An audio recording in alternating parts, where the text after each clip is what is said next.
Olá, tudo bem? Estamos começando 2018 e a TV Lepete está cheia de novidade. Além dos episódios, a gente está trazendo a série Saberes e Dicas, que vai trazer conhecimento e dicas para você que vai prestar o concurso público. A série Saberes e Dicas surgiu da necessidade de preparar os alunos das licenciaturas para os concursos públicos nessa área, o da CEMED e outros que estão por vir. Por isso, nós pensamos em um programa nesse formato digital, para que qualquer pessoa tenha acesso, sendo acadêmico ou não. Além disso, nós temos a possibilidade de ver e rever os vídeos sempre que quisermos. Agora nós vamos ficar com uma aula de língua portuguesa, com as professoras especialistas nessa área, Geiviane Justiniano e Elaine Andreata.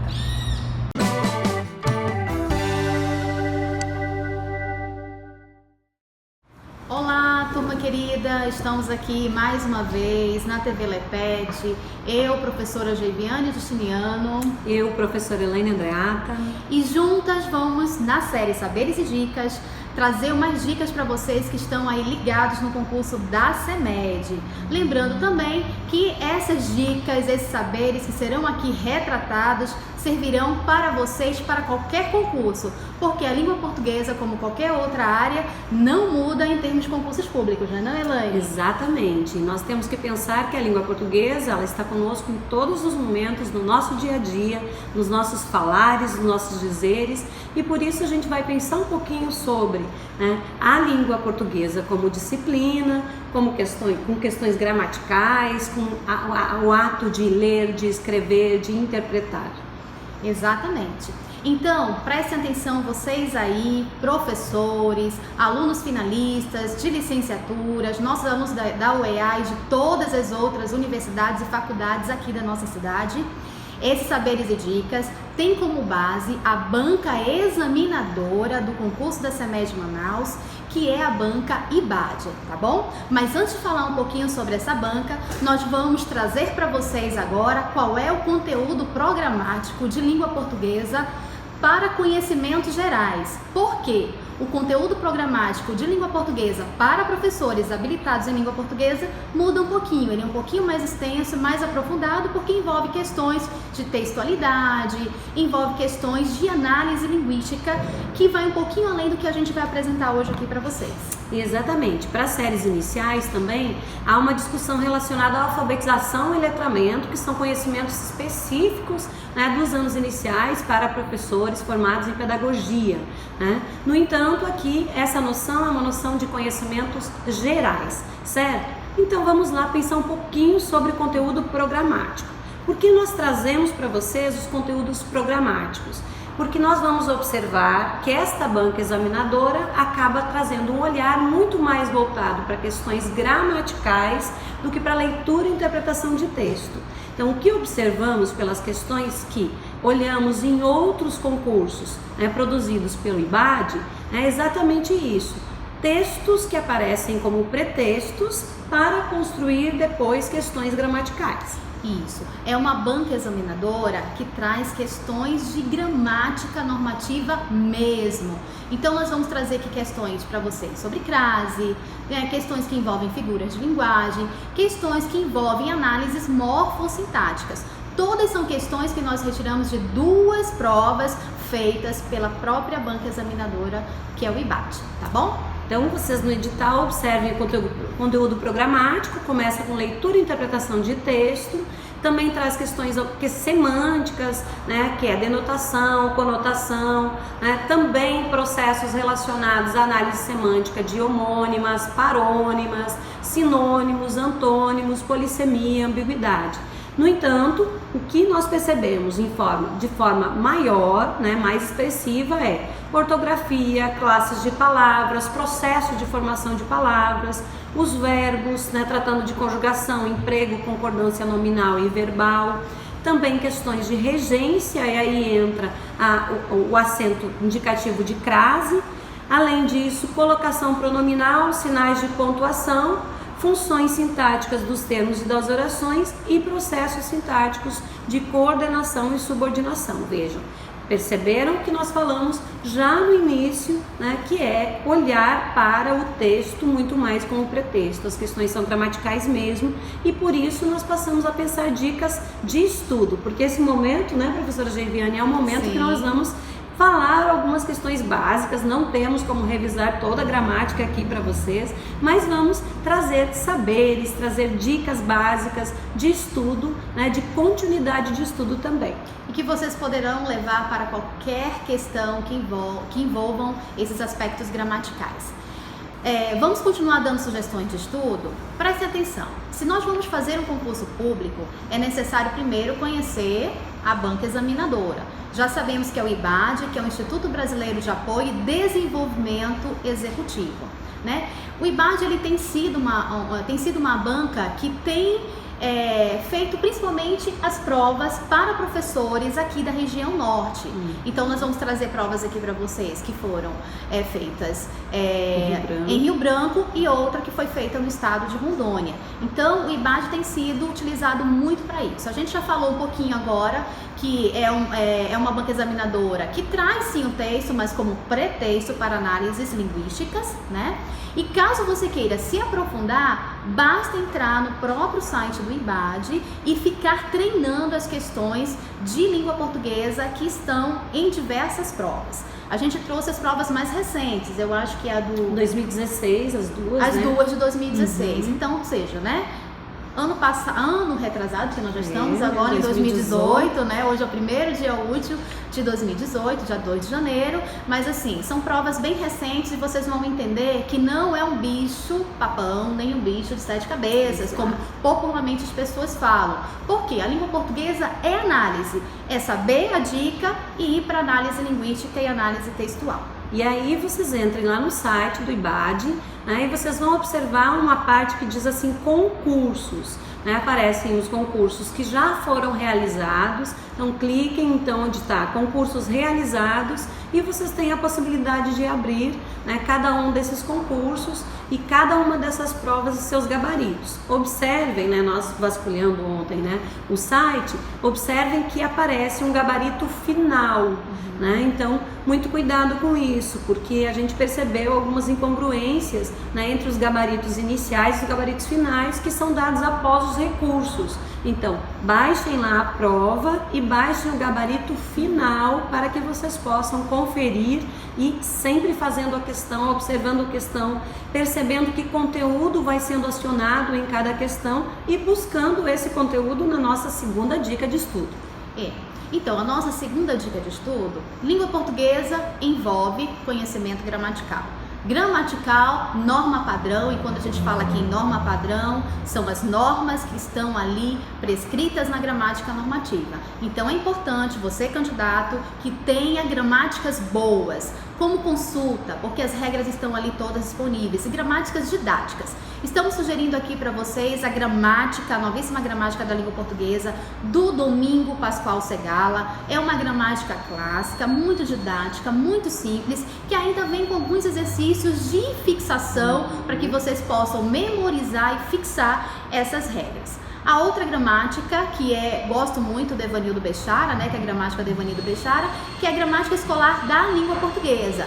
Destacamos que para você que é aí concurseiro, a gramática interessante do Bechara é a gramática escolar, porque é uma gramática didática, é uma gramática que também traz exercícios e vai ajudar você muito, né, nesse processo de entendimento dessas regras gramaticais da norma padrão. E o Bechara tem uma série de outros livros também, né, que trabalham com questões, dicas práticas, de gramática, de ortografia, né, principalmente a partir do novo acordo ortográfico, que vocês podem aí pesquisar, certo? Também uma terceira dica são livros, alguns livros que tratam de questões específicas e que também são muito recorrentes dados por essa banca examinadora, né? Um deles é o Manual de Semântica, Noções Básicas e Exercícios, da Márcia Cansado, né? Então a gente tem aqui esse livro que traz noções básicas de semântica, trabalha com sinônimos, antônimos, questões que podem ajudar a questão de interpretação, de significado dentro do texto, além de palavras parônimas, além de noções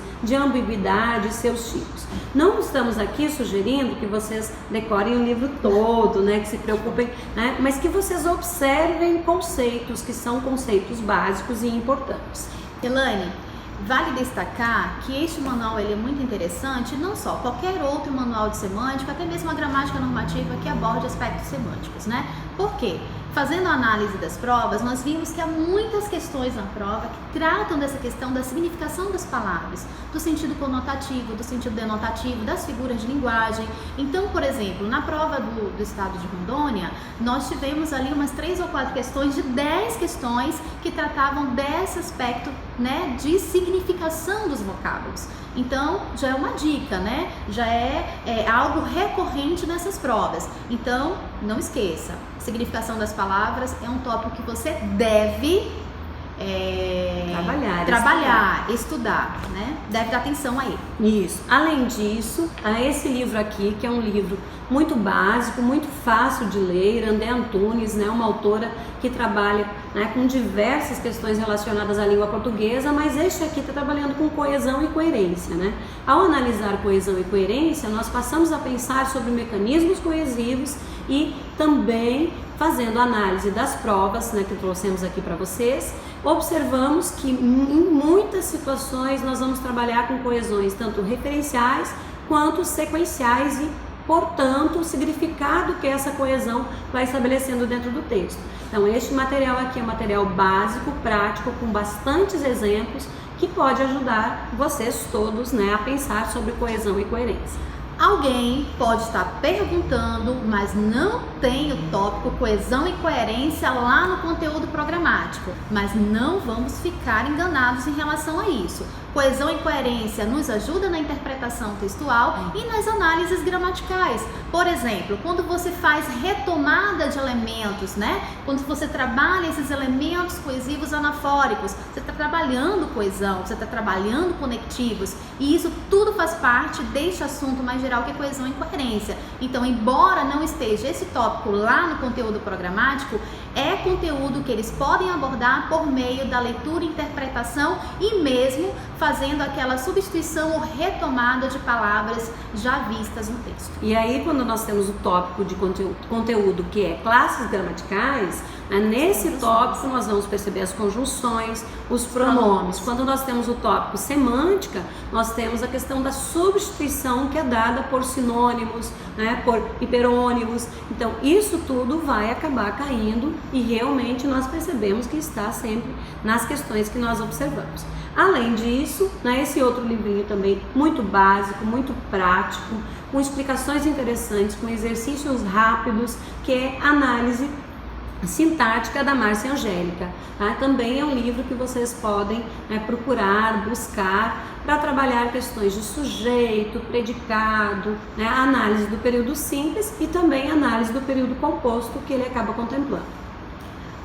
Muito bem, meus queridos. Agora nós vamos começar realmente as dicas e o compartilhar de saberes da língua portuguesa para que vocês possam ter sucesso no concurso público agora, dia 21 de janeiro, aqui em nossa cidade, tá bom? Então, a professora Elaine vai iniciar dando dicas de interpretação textual, uma leitura e uma interpretação que você vai resgatar os conteúdos explícitos e analisar aquilo que está implícito, mas que é possível inferir a partir dos dados apresentados pelo autor do texto.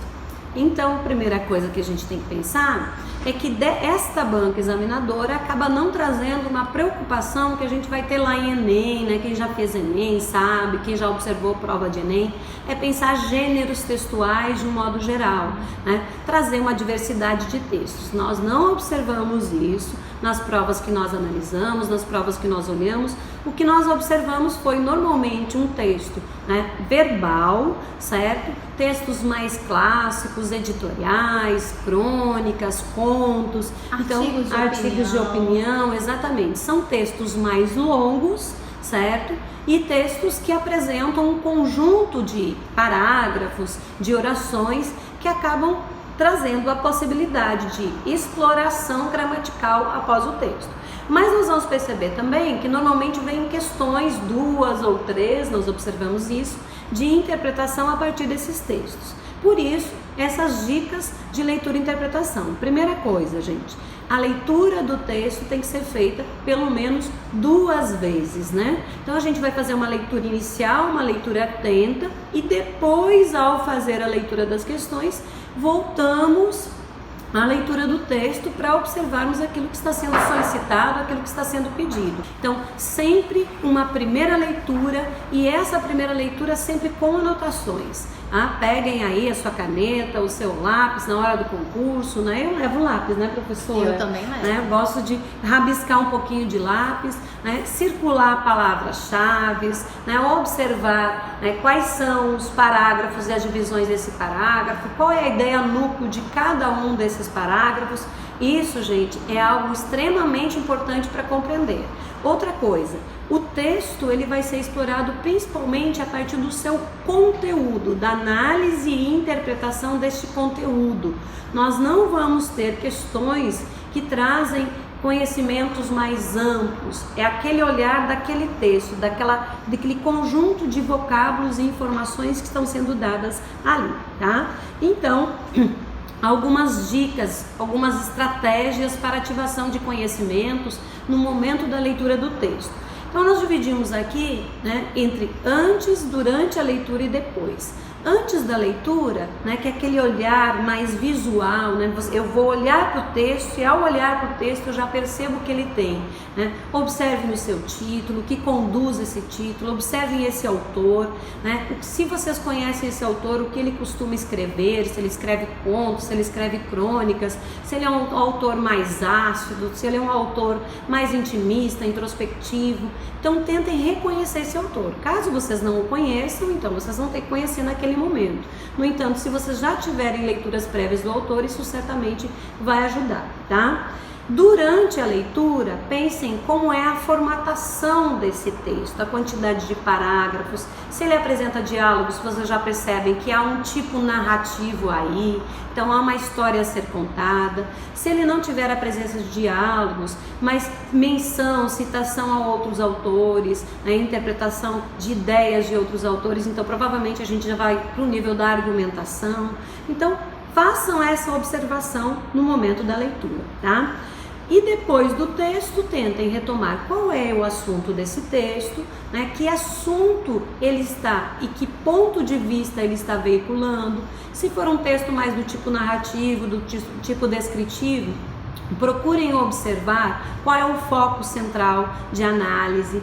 Também, se há uma narração, observem se não há comentários do autor e reflexões acerca dessa narração. E pensar também qual é a finalidade do texto a partir desse conteúdo. Certo, professor? Certo. E vale a pena lembrar que todo texto ele traz uma reflexão, ele traz uma crítica, mesmo que ele seja narrativo, mesmo que ele seja descritivo, porque a gente pensa que essa reflexão só faz parte dos textos de caráter argumentativo. Não. Vocês vão ver que mesmo o texto narrativo, um simples diálogo, a gente tem uma reflexão por trás disso e que é preciso observar elementos linguísticos, elementos de referência, elementos de sequência que vão te ajudar a perceber esses aspectos de reflexão que o texto vai tratando, vai apresentando no decorrer da leitura, tá bom? É importante também trabalhar alguns momentos. Toda leitura, ela tem os seus momentos, antes, durante e depois, como a professora Elaine já colocou. Então, quando eu vou iniciar a leitura do texto, eu tenho que fazer uma análise global. Quer dizer, qual é o título? Quais são os tópicos? Esse texto apresenta figuras, apresenta gráficos, em que suporte ele é veiculado, né? Ele foi veiculado em um site de um jornal, né, de publicação. A data é um assunto recente. Nós vamos ver que uma prova de 2016 traz um texto de 2001, 2001, na época que a gente viveu aquele período de apagão. Então, né, quer dizer, olha, não é um texto recente, né? Então é um texto que já se passou. Será que eu lembro alguma coisa? Então fazer essa análise mais superficial do texto, atentando-se para elementos que são visíveis ali. Você não precisa fazer uma leitura atenta, mas observar o título já diz muita coisa, o título já te direciona para o conteúdo temático que será abordado, né? Verificar que conhecimento prévio você tem sobre esse determinado assunto. Então, por exemplo, o texto do apagão, né, Elaine? Será que eu lembro o que aconteceu em 2001 com o apagão? Qual foi o caos que o país viveu, né? Que situação foi colocada? Tudo isso vai te ajudar a entender a leitura que você vai fazer no segundo momento, que é agora o momento durante o processo de leitura, né? E aí, neste momento, você tem que fazer uma leitura compreensiva, uma leitura interpretativa. Geralmente a compreensão é possível por meio daquilo que está sendo posto, que é visível ao texto. A interpretação vai um pouquinho mais além, a partir daquilo que está sendo posto, a partir de cada palavra, de cada figura apresentada, de cada relação que está sendo colocada no texto. Há outros assuntos que podem ser vistos, que podem ser abordados. Então você vai fazer tudo isso. No momento da leitura, faça a seleção das informações importantes. Lembrem que todo texto tem uma frase núcleo. Todo texto, em sua introdução, tem uma frase núcleo. Cada parágrafo, quando um texto é bem organizado, cada parágrafo traz um tópico que vai desenvolver a temática central. Então, vai marcando esses tópicos. Porque se for, por exemplo, um texto argumentativo, esses são os argumentos que o autor utiliza para desenvolver a sua tese, para defender a sua tese, né? Então, vá trabalhando isso. Vá também verificando como é que o autor confirma essa tese, como é que ele refuta, né? Ou seja, vai em busca desses argumentos e fazendo a sua análise interpretativa. Ele está trabalhando o apagão, mas como é que ele aborda esse apagão? Traz informações daquele tempo ou vai fazer uma reflexão de comportamentos que foram ocasionadas ou que poderiam ser ocasionadas por meio do apagão? Então, é o processo de leitura, essa leitura mais cuidadosa, mais interpretativa, mais compreensiva. E aí um cuidado também, para que vocês precisam observar nessa linguagem do texto, se é uma linguagem que busca um olhar mais literal, né, mais objetivo, mais direto, ou se eu tenho uma linguagem como outro exemplo que nós trouxemos aqui, que é o texto Uma Galinha, de Clarice Lispector, que é uma alegoria, é uma construção metafórica. Então, ao mesmo tempo que nós olhamos para o texto e temos a impressão de que esse texto está simplesmente trazendo uma narrativa despreocupada, simples, na verdade ela está trazendo uma alegoria, uma grande metáfora à figura feminina, à imagem feminina, né, dentro do seu cotidiano doméstico. Então vejam, há um olhar a esse texto que é um olhar também diferenciado. Então vocês precisam estar preparados para perceber esse texto, se há uma alegoria, uma metáfora, uma construção figurada, ou se ele simplesmente está dizendo exatamente aquilo que está ali no texto. São textos de informação, são textos poéticos, literários, mas qualquer um desses textos vai trazer uma temática que reflete o cotidiano. É assim, hoje os textos eles são construídos de diversas formas, mas para refletir um tema que tem tudo a ver com o nosso dia a dia, com a nossa realidade, tá bom? Então, agora sim, né, Elaine? Vamos para as questões. Vamos para as questões, tá? Então, nessa primeira parte, nós buscamos as questões produzidas pelo IBAD, fizemos algumas adaptações a partir exatamente dos recursos que foram feitos depois, né? E esse certame foi produzido para a Prefeitura de Rio Branco, né? Buscamos a prova produzida para o professor de ensino fundamental do 1º ao 5º ano, da zona urbana, né? Tá aí o link para vocês, né, do site, vejam que vocês podem procurar, podem ter acesso a essa prova depois, tá bom? Então, nós mostramos aqui um texto inicial, que é exatamente o que eu acabei de mencionar, o texto da Clarice Lispector, né, que está no livro Laços de Família, o texto Uma Galinha. Percebam, vocês vão, né, ao fazer a leitura do texto, nós não vamos fazer aqui a leitura do texto todo, só vamos fazer menção, mas vocês vão perceber que é um texto muito reflexivo, apesar de nos parecer inicialmente que é um texto que simplesmente conta uma história de uma galinha de domingo, né, que fugiu para o telhado do vizinho, e essa galinha, né, passou a ter um destino diferente a partir do momento que colocou um ovo, né? Então, ao colocar o ovo, houve uma retomada, uma recuperação da noção de maternidade. E se essa galinha, né, foi mãe, ela não é mais uma galinha a ser abatida. Então, se nós pensarmos na construção textual, a construção de um texto que parece um tipo narrativo, é um conto, né, com um tipo narrativo, alguns momentos de reflexão. No entanto, nós vamos ter um olhar que é muito mais aprofundado do que isso. O que nos leva a pensar sobre isso? Só o fato de ser Clarice Lispector. Certamente todos vocês, em algum momento da vida de vocês, na vida escolar ou mesmo em outros espaços, leram alguma coisa de Clarice Lispector e sabem, né, que Clarice Lispector acaba trazendo textos muito intimistas, muito introspectivos, que refletem sobre, né, a nossa existência, que refletem sobre a humanidade, sobre os comportamentos, e que o texto Uma Galinha certamente não é um texto despretensioso, muito pelo contrário, tá? Aí nós fomos marcando para vocês algumas expressões dentro desse texto, como disse, não leremos o texto todo, mas percebam, olha só, era uma galinha de domingo, né? Então vejam a marcação desse cotidiano familiar. O que é a galinha de domingo, né? A galinha que será abatida para ser, né, um momento de celebração no domingo, né? Outra expressão que vai sendo marcada aí lá ficou, no momento que ela foge, né, para o terraço, ela fica em adorno deslocado, ela fica enfeitando esse espaço, mas é um enfeite que está fora do seu lugar, está fora do seu contexto, porque não é uma coisa comum ver uma galinha no terraço. Então, a gente já vai observando, porque nós fizemos essas marcações, exatamente para vocês observarem que esse texto é um texto que eu preciso ler além daquele sentido literal que está expresso, né? Vejam, outra expressão, a família foi chamada com urgência e consternada viu o almoço junto de uma chaminé. Então, a galinha não é só a galinha, é também o almoço dessa família, né? Seguindo, a gente vai marcando aqui para vocês algumas questões relacionadas a esse processo de personificação da galinha, que nos faz exatamente repensar essa imagem de ser simplesmente uma galinha, sozinha no mundo, sem pai nem mãe. Ela corria, arfava, muda, concentrada, estúpida, tímida, livre. Vejam que são palavras e expressões que não parecem estar falando de um bicho, de um animal. É agora uma fala relacionada a um ser feminino, né? E esse ser, inclusive, é retomado nessa outra parte aqui que está marcada em verde, tá? Que havia nas suas vísceras que fazia dela um ser? A galinha é um ser, né? Vejam, uma reflexão, tá? Também no próximo momento aqui a gente foi mostrando mais um momento de reflexão, mas logo depois, nascida que fora para a maternidade, parecia uma velha mãe habituada. Vejam, o que é esse velha mãe habituada?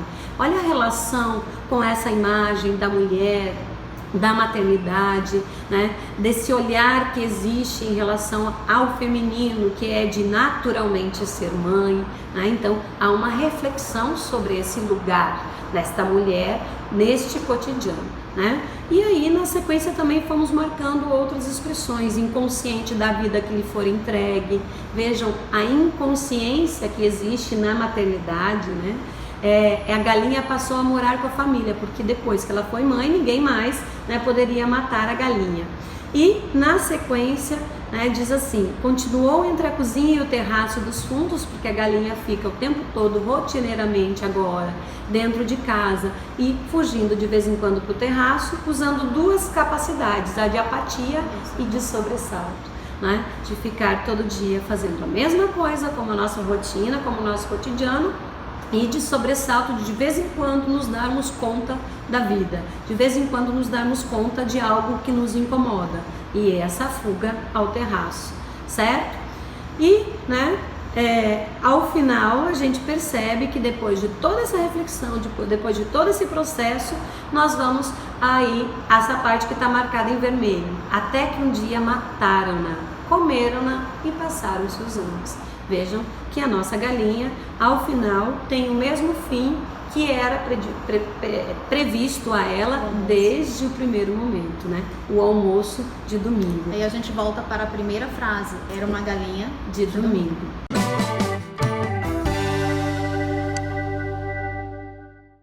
Então agora vamos às questões que vão retratar, né, a interpretação deste texto, Uma Galinha, da Clarice Lispector. Então a questão de número 1 pede o seguinte: sobre o texto, leia as afirmativas a seguir. Acompanhem aí no vídeo. Primeira afirmativa: em diversas passagens do texto, identifica-se certa personificação da galinha. Segunda: a galinha pode ser entendida como metáfora da dona de casa resignada, como uma representação do cotidiano feminino. Terceira: a galinha parece decidida, já que não estava habituada a sair de casa e não conhecia os caminhos da rua. O que a questão pede? Para você, dentre as três alternativas, dentre as três afirmativas, marcar a alternativa correta, aquela que traz uma afirmação que pode ser uma possível interpretação do texto. Aliás, esse tipo de questão é muito comum. Quando nós temos 3 assertivas, em algumas situações 4 assertivas no máximo, e que nós temos que ir olhando, avaliando. Então, qual é a nossa dica para fazer essa questão? Que antes de vocês observarem os itens A, B, C, D e E, que vocês já possam ir marcando e percebendo se aquela assertiva está certa, está errada, né? Se ela bate com o texto, se ela vai contra as ideias do texto ou não, para que depois, né, vocês fiquem lá eliminando, né? Que às vezes a gente percebe que nossos alunos em algumas situações fazem isso, né? Em vez de observar cada uma das partes, eles vão direto nas alternativas A, B, C, D e E. O caminho é esse mesmo, né? Quer dizer, não veja um apenas, 2, né? Não. Primeiro, quais dessas 3 são realmente questões que trazem dados do texto? E aí sim, por eliminação, você vai marcar depois a alternativa correta. Isso, e a gente vai perceber que a assertiva 1, voltamos lá, né, a pergunta, né, vai dizer que em diversas passagens nós temos a personificação da galinha. Isso nós já havíamos falado lá ao fazermos, né, uma leitura rápida, dinâmica, né, do texto, que essa galinha vai sendo personificada, parece que está falando de pessoa. Então vejam, ao mesmo tempo que é uma questão de interpretação, nós temos aí um conceito-chave, que é uma figura de linguagem chamada personificação ou prosopopeia, tá? Nós também podemos ter o inverso, nós podemos ter um processo de zoomorfização, que é quando eu tenho o ser humano, né, tendo situações que vão sendo mostradas como se ele fosse animalizado. Nesse caso, a personagem é uma galinha, já é um animal, então ela vai sofrendo um processo de personificação, porque a ela são atribuídas atitudes, ações, sentimentos, sensações humanas. Então a assertiva é verdadeira, certo? A segunda assertiva, né, a galinha pode ser entendida como uma metáfora da dona da casa, nós percebemos isso, né? Aquela questão cotidiana, aquela fuga para o terraço de vez em quando, ficar o tempo todo em casa, ter essa noção da maternidade. Então, uma representação do cotidiano feminino, alegoricamente, metaforicamente, pode ser observado dessa forma, uma assertiva correta. A terceira é uma assertiva incorreta. Por quê? Já que não estava habituada e não conhecia os caminhos da rua, né? Então, ela inicialmente não estava habituada, mas nós vamos percebendo ao longo do texto que ela vai adquirindo esse hábito de sair. Entre o sobressalto, lembra que nós marcamos aí, e aquilo que é rotineiro, aquilo que é cotidiano, então a galinha vai percebendo isso. E parecia decidida não, porque na verdade o sobressalto não é uma decisão.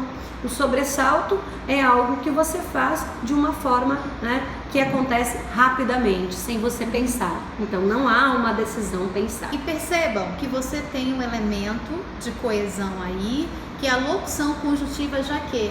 que não faz relação com parece decidida, né? A galinha parece decidida já que não estava habituada a sair de casa e não conhecia, muito pelo contrário, né? Se ela, né?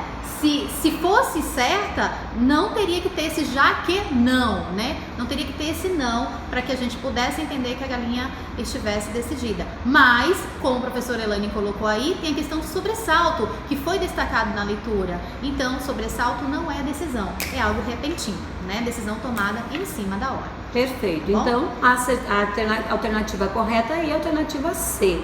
Nós temos apenas 1 e 2, né, que são assertivas corretas, certo? Agora vamos então para a questão número 2, também de interpretação textual.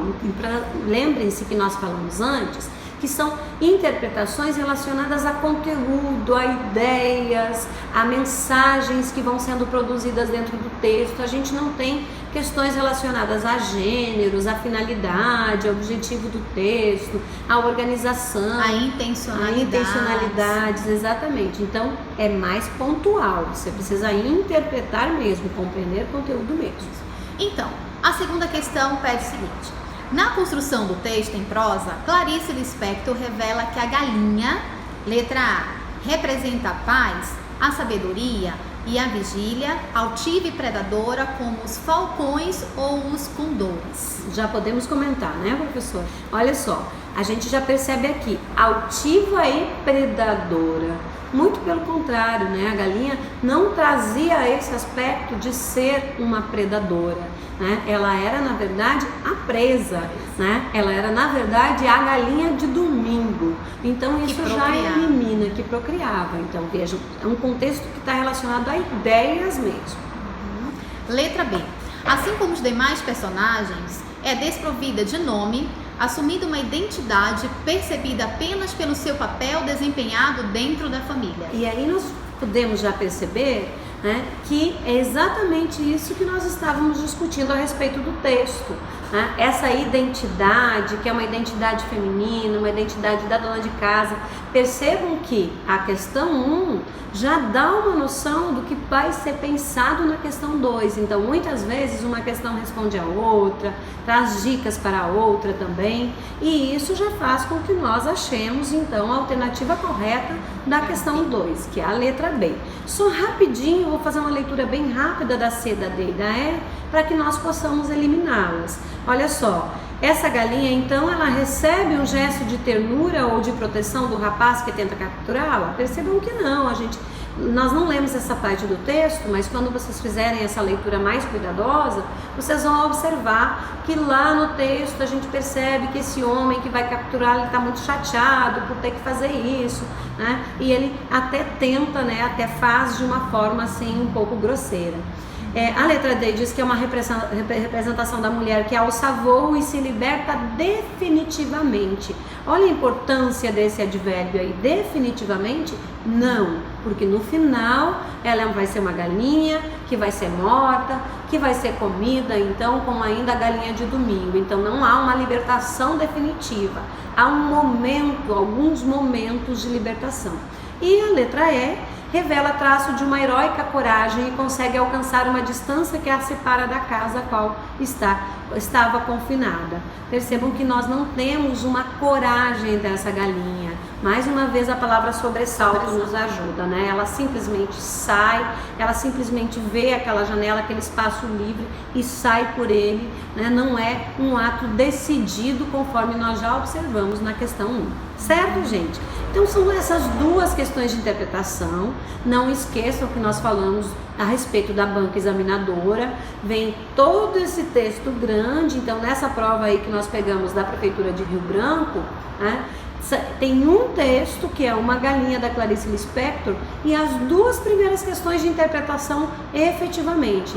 As outras, né, 13 questões, nesse certame são 15, as outras 13 questões que nós temos nesta prova, todas as questões são voltadas a questões mais pontuais e específicas gramaticais. Claro, tem interpretação? Tem, porque há uma análise sintática, semântica. Não, né, deixa de ser interpretativa. Exatamente, né? Tá? E agora a gente vai para a questão 13, então. Então, a questão de número 3, como a professora Elaine já colocou, já vai trabalhar mais aspectos linguísticos, gramaticais, né? Então, o que nós temos aqui?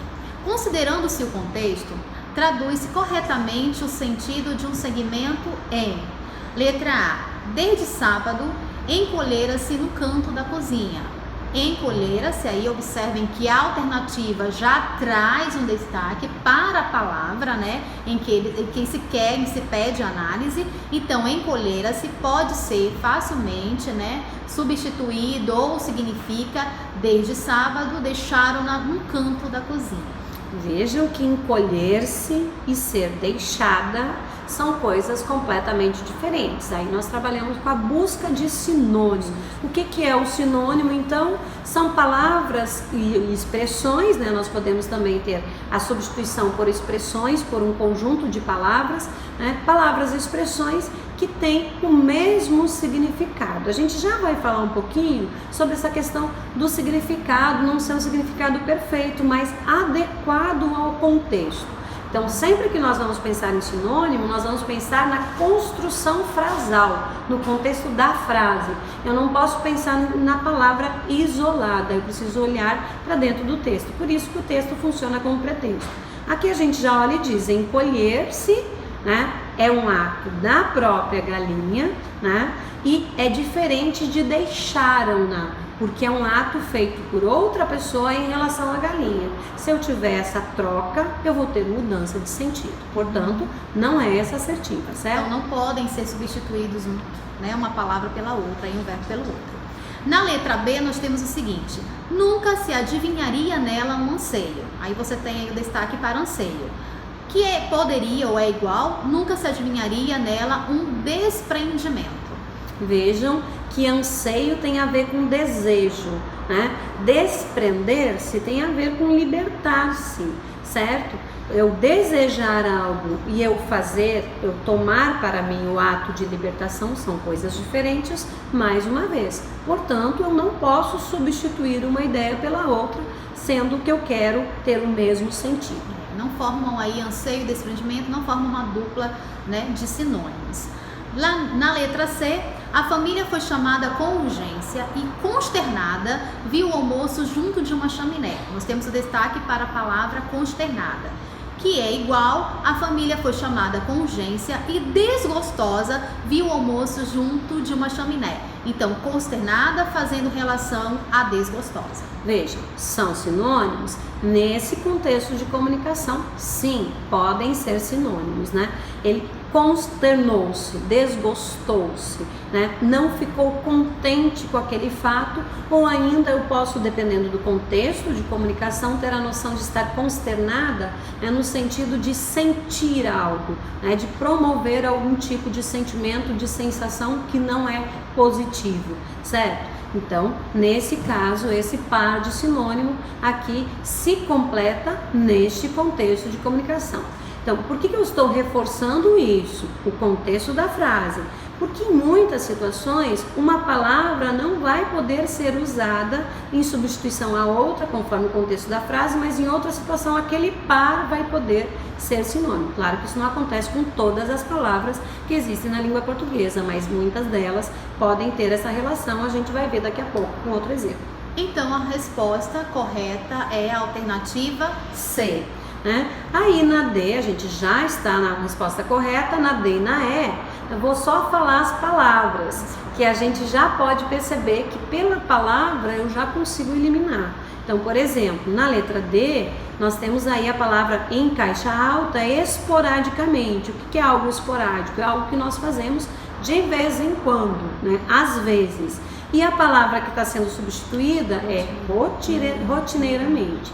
Algo que é rotineiro é algo frequente, diferente de algo que é esporádico, que é algo que acontece de vez em quando. Percebam que eu não posso trazer esse par como um sinônimo substituível, certo? O outro exemplo é sozinha no mundo, sem pai nem mãe, ela corria, arfava, muda, concentrada. Arfava vai ser substituída por soluçava. Vejam, eu nem preciso pensar no contexto de comunicação nesses dois casos, porque arfar, né, é respirar, resfolegar, né, e aí soluçar é completamente diferente. A própria Clarice vai dizer lá em Tentação que o soluço é um ato involuntário, né, então não tenho como trazer esse sinônimo. Aqui a gente só traz algumas questões específicas sobre sinônimos, gente, porque essa banca examinadora, ela costuma colocar em várias questões, né, palavras e perguntas a partir de palavras que são sinônimas, que podem ser substituídas. Nós vimos pelo menos nas 2 provas umas 4 ou 5 questões, né, desse tipo de pergunta. Então, observem isso, mas aí não esqueçam alguns detalhes, tá? Bom, primeiro que é sinônimo, que a gente já falou aqui, significantes diferentes com significados iguais, são palavras significantes, né? Palavras diferentes, representações, né, escritas e sonoras diferentes, mas com sentidos que são iguais, e elas são chamadas sinônimos, por exemplo, colóquio, diálogo, transformação, metamorfose, oposição, antítese. Nós temos palavras que nós usamos mais cotidianamente e outras que usamos menos. Normalmente são as palavras que nós usamos menos que vão acabar aparecendo nessas perguntas. O que vocês precisam lembrar? A nossa dica aqui, avaliar o contexto da frase, como nós falamos na questão anterior, e descartar metáforas ou ironias. Por quê? Porque às vezes a palavra está sendo colocada ali naquele contexto de comunicação com outro sentido, né? Agora mesmo, com a prova do Enem, que trabalhou a questão dos surdos no Brasil, né? Era possível que as pessoas trouxessem a noção da surdez como fazer-se de surdo, fazer de conta que não ouve. Vejam que é uma noção que pode ser metafórica aí, né? É diferente de ter a surdez, né? Então vejam como está sendo empregado no texto. E aí essa tirinha para vocês, olha só. Na vida temos que ir sempre adiante, Henriqueta. Por quê? O que tem adiante? Mais vida. Profundo, Feline, profundo. Vejam, adiante no sentido de caminhar para frente, e o ato que ela faz aí, né, de caminhar, e adiante no sentido de futuro, né? São relações diferentes, é uma mesma palavra usada em contextos de comunicação diferentes, e por isso nós vamos avaliar com sinônimos diferentes, certo? Também lembrar, né, professora Geviane, que a sinonímia nem sempre é perfeita, certo? Certo. Por que ela nem sempre é perfeita? Como vocês podem visualizar aí. Porque uma vez, 2 ou mais palavras podem não ser iguais no plano do significado, ou não se repetem em todos os contextos. Como a gente tem aí como exemplo, Maria foi morta, Maria foi assassinada. Aí alguém vai dizer, mas morta e assassinada tem uma relação de sinônimos, mas nem sempre essa relação é perfeita. Morta me dá uma ideia, ela foi morta, ela pode ter tido uma morte natural, e o assassinato não, né? O assassinato é uma morte provocada por alguém, por outra pessoa. E é uma questão de intensidade, né? Se a gente diz Maria foi morta e Maria foi assassinada, parece que o assassinado traz uma ideia muito mais agressiva, né? Mais violenta. Então, a intensidade modifica. Os sinônimos não são perfeitos, mas muitas vezes eles são cobrados mesmo não sendo perfeitos. Então, observem aí, né, o que pode acontecer. Mesma coisa com quero avisar que nosso amigo faleceu, quero avisar que nosso amigo morreu. Vejam que falecer funciona quase como um eufemismo, né? Apesar da gramática tradicional dizer que falecer nós usamos apenas para pessoas, né? Hoje em dia nós também acabamos usando a expressão falecer para animais. Por quê? Porque nós criamos com o tempo uma relação afetiva com os animais, e por isso nós trazemos também esse eufemismo, porque morreu parece uma intensidade diferenciada. Não esqueçam que ao pensar sinônimos, nós também pensamos antônimos, certo? Palavras com significados diferentes, significados opostos, certo? Também nós pensamos palavras parônimas. Parônimas são palavras semelhantes, elas são diferentes em tudo. Elas são diferentes em pronúncia, são diferentes em grafia e são diferentes em significado. No entanto, elas são parecidas. Por exemplo, emergir, né? Subir, imergir, mergulhar, certo? Então, vejam, eu escrevo com E uma, a outra escrevo com I. Grafia diferente. Vou falar E vou falar I. Pronúncia diferente.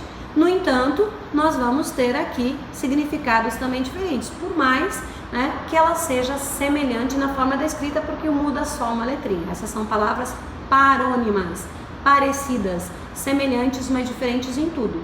E também tem as homônimas. Nós sugerimos que vocês peguem a gramática e deem uma olhada nas homônimas, porque muitas vezes cobra também substituição de significado a partir dessa noção. As palavras homônimas, elas são palavras que têm algo igual, ou pronúncia, que são as homônimas homófonas, porque o som é igual, ou, né, a grafia, as homônimas homógrafas, ou então as duas coisas. Aí, por exemplo, manga, né, de camisa, manga de fruta. A pronúncia é igual, a escrita é igual, no entanto, o contexto de comunicação, o sentido vai ser diferente. E essas palavras também geram ambiguidade, mas aí nós precisamos de mais umas 5 aulas, né? Isso. E também precisaríamos falar um pouquinho da polissemia, né? Lembrando sempre que na língua portuguesa as palavras são polissêmicas, possuem sentidos diversos. Por isso a professora Elaine chama aqui sempre a atenção de vocês a tratar desse assunto, para que vocês se atentem que é o contexto que vai determinar o efeito que essa palavra tem, o sentido que ela tem. Não dá pra gente tratar de forma isolada. Hoje, professores, gramáticos, linguistas, todos sabem que uma palavra ela é analisada a partir do seu contexto, né? Porque mesmo numa relação sinonímica, a gente pode ver que em contextos diferentes as palavras elas não podem ser substituídas uma pelas outras, né? Não são substituíveis entre si. Por quê? Porque o contexto é que vai determinar o uso e o valor que as palavras têm. Perfeito. Certo, professora Elaine? Certo. Então vamos para a questão de número 4. A professora Elaine fez um conjunto de questões que vai até o número 5 e aí eu comando o segundo conjunto de questões que vai da número 6 em diante. Então na questão de número 4 nós temos o seguinte: considere as seguintes afirmações sobre aspectos da construção do texto. Então é questão que envolve interpretação também, mas sobre como o texto foi construído, e aí vai pegar palavras, elementos para fazer essa análise.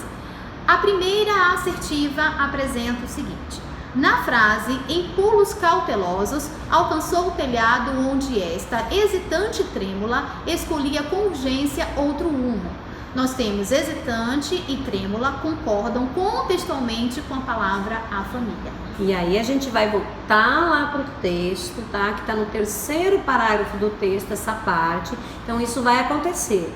Há uma menção a um trecho do texto, mas esse trecho do texto, ele vai precisar ser retomado no próprio texto para vocês verem a quem se refere as palavras hesitante e trêmula.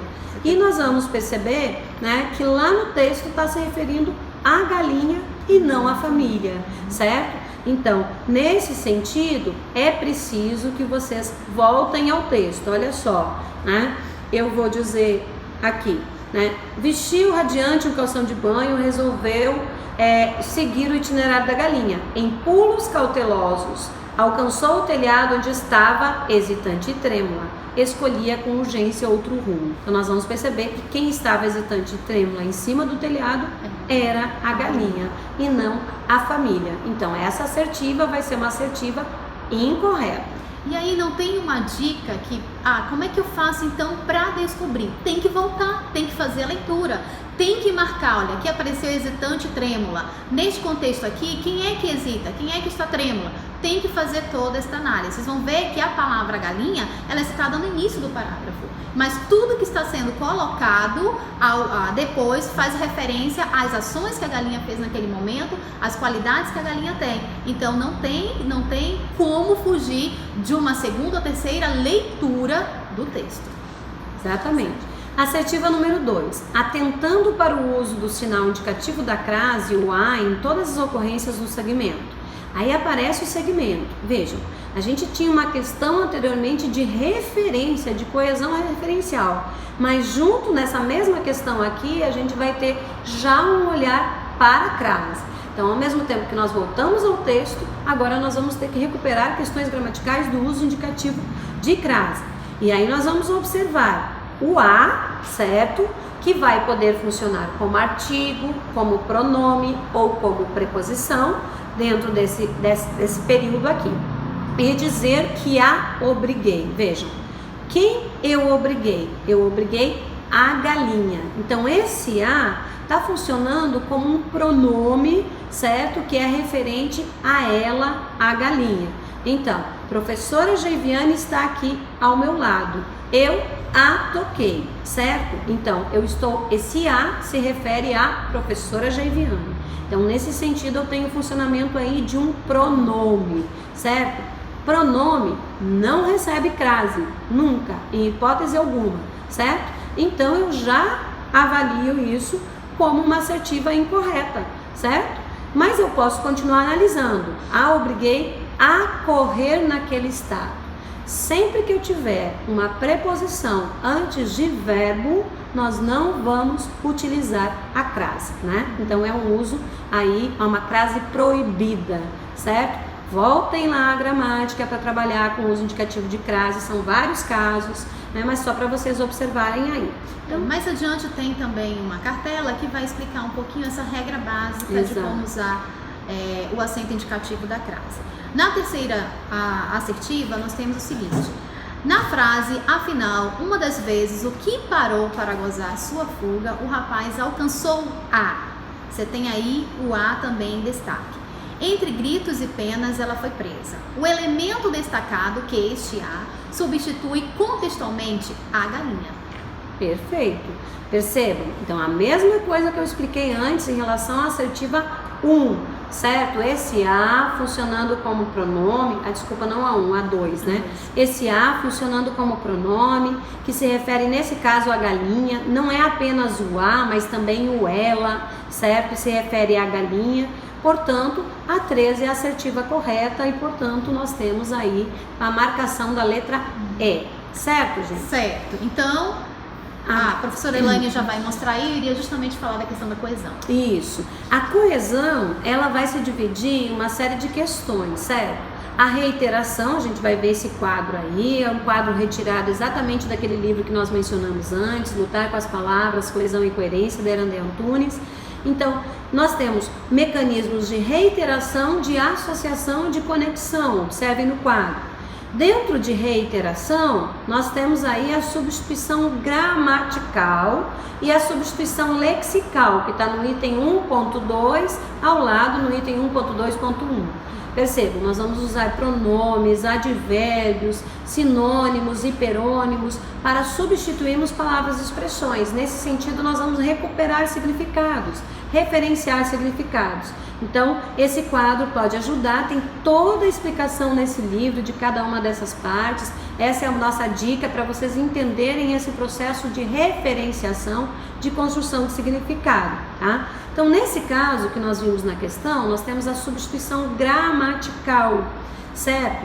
Que é quando os pronomes, os advérbios, o pronome relativo, o pronome pessoal, o pronome do caso reto, do caso oblíquo, eles vão recuperando palavras já mencionadas.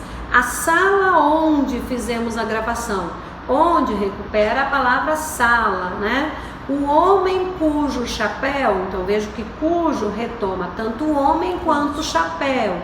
Então, cujo, cuja, cujos e cujas são pronomes, no caso, que retomam termos antecedentes e termos sequentes. Então, isso vai acontecer. A maioria dessas palavras vão recuperar termos anteriores. Ela, o a no sentido de pronome, ele, o ó, este, aquele. Então, são palavras e expressões que vão retomando palavras, né, que são dadas no texto. Por isso, nós vamos recuperando aqui sentidos, certo? Sobre a crase, gente, vocês estão vendo aí na cartela, né, só uma tirinha.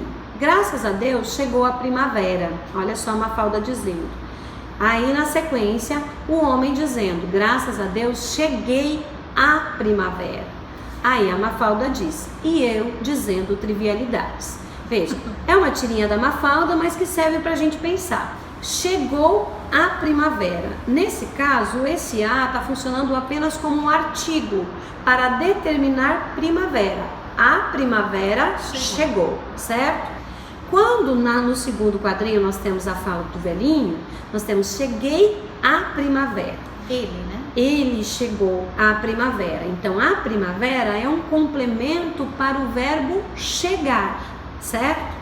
Então, o que acontece nessa situação, tá? Nós temos aí, né, uma noção que vai ser dada pela junção da preposição a, vocês têm aí, que é exigida pelo verbo. Por quê? Primeiro, quem chega a algum lugar. Então, essa preposição é dada pela presença do verbo, que é o termo anterior, tá? E primavera é uma palavra feminina. Sendo uma palavra feminina, eu posso dizer a primavera, uma primavera, certo? Então, sendo uma palavra feminina, ela admite o artigo a. Juntei o a, né, do verbo chegar, que é exigido pela regência do verbo chegar, com o a, que é o artigo para primavera, junto os dois, eu tenho o a com acento indicativo de crase, certo?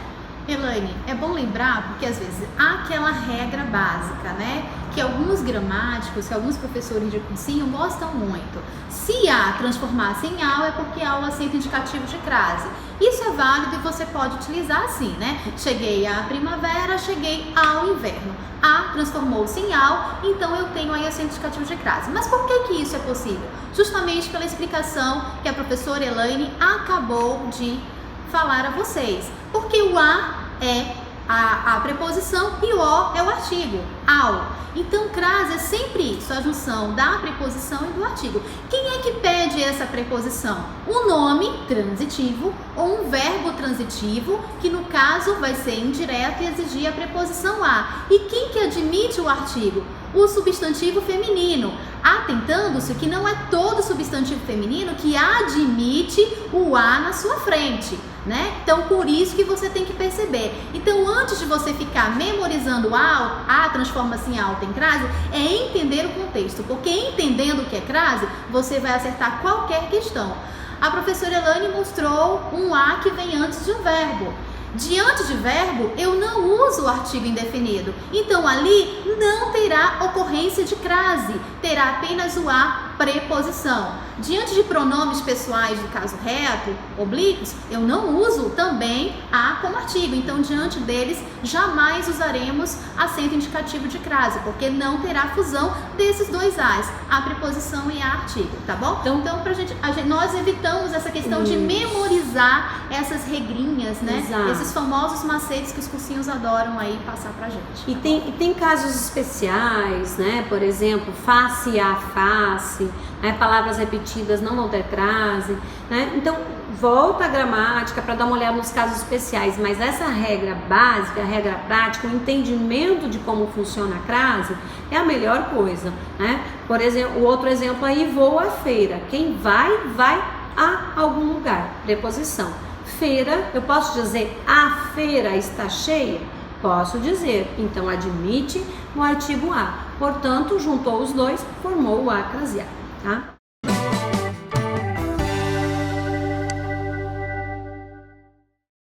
Questão número 5 agora, a gente vai trabalhar com algumas questões mais gramaticais, por isso que ele está dizendo, do ponto de vista da norma culta, certo? Então, a norma culta, ela está relacionada àquilo que a gramática prescreve como certo e como errado, ok? Então, nós vamos analisar exatamente essas assertivas, as formas de substituição, a organização da frase, a organização das ideias, a questão da construção e das palavras usadas, pela gramática tradicional da língua portuguesa, o certo e o errado. Aí a assertiva A vai dizer o seguinte: vestiu radiante um calção de banho e resolveu seguir o itinerário da galinha. E a substituição, vestiu radiante um calção de banho e resolveu seguir-lhe o itinerário. O que vocês têm que observar? Vocês têm que observar o que mudou na segunda assertiva. Vejam que o que mudou é seguir-lhe. Em vez de seguir o itinerário da galinha, é seguir-lhe o itinerário. Nesse sentido, o lhe está substituindo que palavras ou expressão? Da galinha. O que a gente tem aqui? Da galinha está sendo formado pelo de mais a, que dá da, que é preposição de mais a artigo, e galinha, que é um substantivo. Então, eu posso substituir da galinha pelo pronome oblíquo lhe, professora Geviane? Pode substituir. Por quê? O pronome oblíquo lhe, ele substitui termos preposicionados, porque ele é um pronome que vai fazer um processo anafórico com algo que apresenta preposição. E há várias funções sintáticas na língua portuguesa que vêm com termos preposicionados. Dentre eles são o objeto, indireto e alguns adjuntos, como os adjuntos adnominais. Então observem que esse lhe substitui da galinha. Resolveu seguir-lhe o itinerário. O itinerário de quem? Da galinha. Está especificando de quem é esse itinerário. Por isso que o lhe está bem empregado, tá bom? E aí, para aproveitar e lembrar, né, os estudos gramaticais que certamente vocês fizeram no fundamental e no médio, né? Quem segue, segue algo de alguém nesse caso aqui. Então, seguiu o quê? O itinerário, que é o meu objeto direto, porque não é preposicionado. De quem? Da galinha. E, portanto, eu poderia usar o lhe. Quando eu não posso usar o lhe? Quando eu não tenho termo preposicionado. E aí, um exemplo. Eu peguei o livro. Eu nunca poderia dizer que eu lhe peguei, certo? Porque lhe aqui não pode substituir termo que não é preposicionado. O livro. Não há preposição aqui. Há um artigo mais um substantivo, certo? Então eu vou dizer o que? Eu o peguei. Então, o, a, os, as são sem pronomes que substituem palavras sem preposição. E o lhe substitui termos com preposição. A mesma coisa. Dei um livro à professora Elaine. Dei o quê? Um livro a quem? A professora Elaine. Eu tenho um complemento sem preposição e um complemento com preposição. Quero substituir o complemento com preposição, posso substituir pelo pronome lhe. Dei-lhe o livro, tá bom? Certo, gente? Tá? Aí, vejam, a gente já viu que a letra A está correta, porque o lhe substituiu da galinha, que é um termo preposicionado, certo? Aí a gente só vai retomar a partir das outras assertivas alguns conceitos importantes. Olha só a letra B. Ainda viva porque não passava das 9 horas da manhã. Ainda viva, embora não passasse das 9 horas da manhã. Vejam, o termo porque, que está funcionando aqui como uma explicação, né? Ele não pode ser substituído por embora, que seria aqui uma oposição concessiva. Completamente diferente o sentido. Embora eu esteja cansada, né, eu vou ao trabalho hoje. Vejam, isso é uma oposição concessiva, né? Eu me oporia a isso, já que eu estou cansada, mas eu acabo consentindo, eu acabo indo, certo, ao trabalho. Diferente de fazer uma explicação, né? Nós estamos fazendo um programa, né, uma série de saberes e dicas, porque, né, nossos queridos ex-alunos, né, todos pediram e gostariam de estudar. Então vejam, uma explicação, né? Então é completamente diferente, porque também pode funcionar como causa. Então o sentido não é o mesmo, não dá para fazer essa substituição, ok? E olha, observem que isso pode, a própria questão leva o candidato ao erro. Por quê? Porque há uma harmonia. Eles substituíram por um conectivo de oposição concessiva, mas que dá uma harmonia perfeita na leitura. Ainda viva, embora não passasse de 9 horas da manhã, né? Então há essa harmonia, não ficou estranho, então é possível fazer essa substituição. Tome cuidado, porque é uma conjunção que dá a ideia de explicação ou de causa, e o embora é que dá essa ideia de contrariedade, certa oposição, para depois você dar a deixa de que algo é possível. E aí a gente volta à ordem da questão, sem alteração de valor semântico. Então, se eu não posso alterar, eu não poderia fazer essa transformação aí da letra B. Letra C. Nunca se adivinharia nela um anseio, substituído por nunca adivinhar-se-ia nela o anseio. Como essa questão é interessante, né, Elaine? Exatamente. Porque, olha, eu saio de uma função, uma análise morfossintática na letra A, que envolve o pronome oblíquo lhe. Depois a gente vai para uma análise mais de valor de conectivos, que envolve período composto, que também coerência, várias coisas. E também, agora eu venho para uma questão que trata de colocação pronominal, né?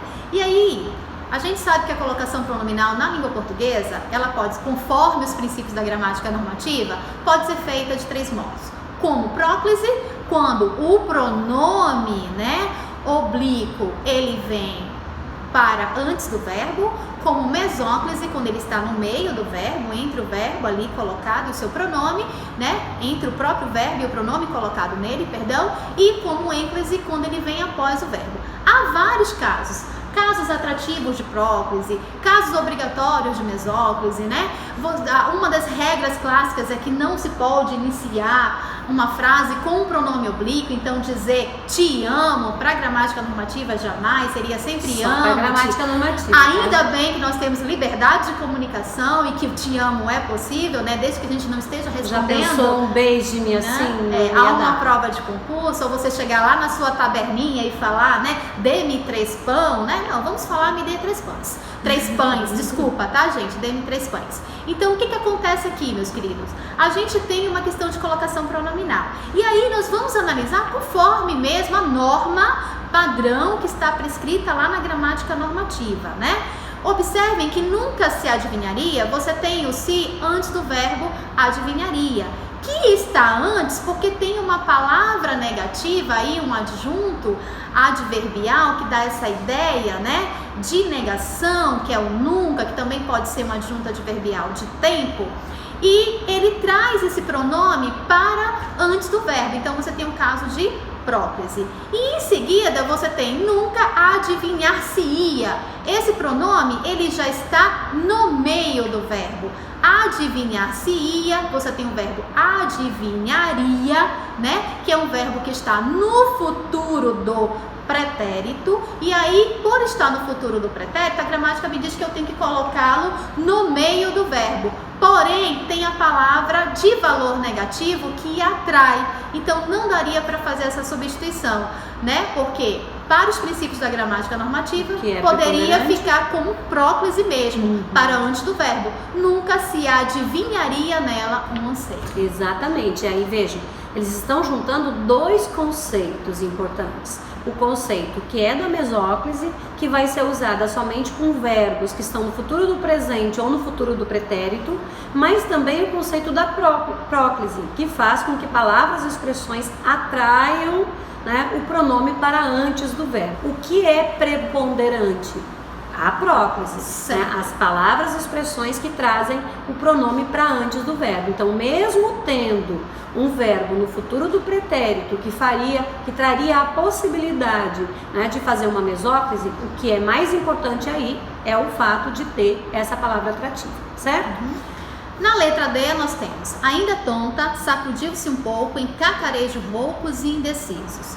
Ainda tonta, se sacudiu um pouco em cacarejos roucos e indecisos. Essa fica fácil, porque nós já falamos da próclise e a professora Geiviane até aqui mencionou, né, que uma das coisas que nós mais falamos, né, sobre o uso do pronome é quando começamos uma frase, né, ou até mesmo que ela não esteja sendo começada, né, ela aparece depois da vírgula começando aquele trecho.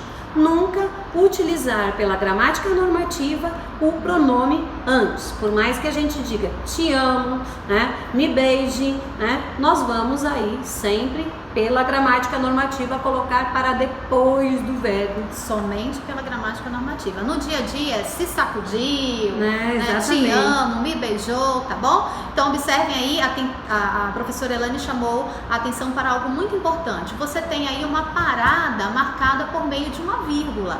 Então, se há uma parada, automaticamente o pronome deve vir após o verbo, é um caso de ênclise. E na letra E, afinal, numa das vezes em que parou para gozar sua fuga, o rapaz alcançou-a. Afinal, numa das vezes em que parou para gozar sua fuga, o rapaz lhe alcançou. Olha aí a pegadinha clássica. É a mesma explicação que nós fizemos na letra A. Vejam, alcançou-a. O A usado como pronome oblíquo aí, que substitui a palavra galinha, bem certo? pegado. Vai ser colocado com o lhe, né, que também substitui a palavra galinha. Mas por que ele não pode substituir? Porque, como falamos, o lhe, ele vai substituir palavras preposicionadas. A galinha não tem preposição, então o lhe não pode ser usado neste caso. Okay. Tá bom?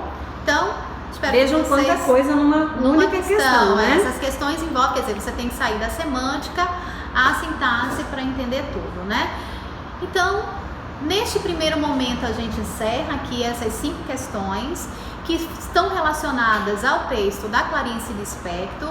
Foram 2 questões de interpretação textual, 3 questões de análise mais gramatical, que Essas 3 questões envolveram tanto processos semânticos quanto processos morfossintáticos, e vocês viram que é preciso ter realmente um conhecimento amplo da língua para entender o seu funcionamento e conseguir analisar. A última questão, por exemplo, né, trazia questões de sintaxe, de semântica, de colocação pronominal. Então a gente espera, não é, professora Elaine, que vocês tenham aproveitado essas questões e que na próxima nós vamos trazer mais 5 questões de análise mais morfossintática, de análise para trabalhar um pouquinho o período composto. A gente sabe que a sintaxe é algo que coloca os nossos alunos assim, nossa, né, sintaxe, eu nunca aprendi isso na educação básica. Mas com as nossas dicas você vai perceber como é fácil que a sintaxe está ao nosso favor para que possamos construir frases com inúmeros efeitos de sentido. Isso mesmo, professora. Então nós ficamos por aqui. Essa é a nossa série Saberes e Dicas, né? Logo nós vamos fazer um segundo momento com vocês e a TV Lepete com vocês. Até mais.